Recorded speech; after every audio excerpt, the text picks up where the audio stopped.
সুনামগঞ্জে গুজব ও অপপ্রচারের বিরুদ্ধে সংবাদ সম্মেলন করেছেন এনসিপির সিনিয়র যুগ্ম সমন্বয়ক M Ataur Rahman Swapan. M R সজীবের তথ্যচিত্রে বিস্তারিত।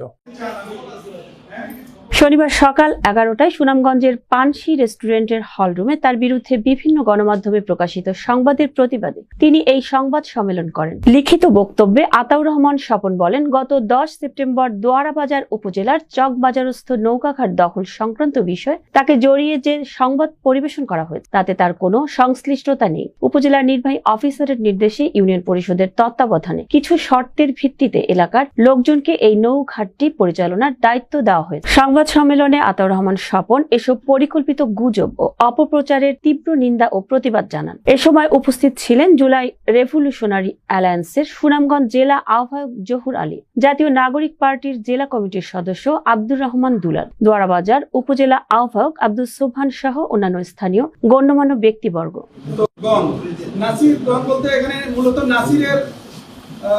দখলে আমার 0.5% মতো, ওই 4% মধ্যে 0.5% জায়গা তার দখলে আছে।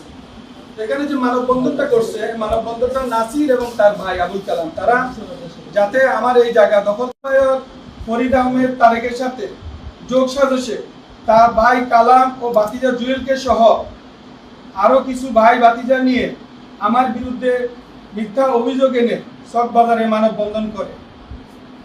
আমি এই সকল মিথ্যা সংবাদ প্রচারের নিন্দা জানাই এবং বস্তুনিষ্ঠ সংবাদ প্রকাশে সকলের সহযোগিতা চাই।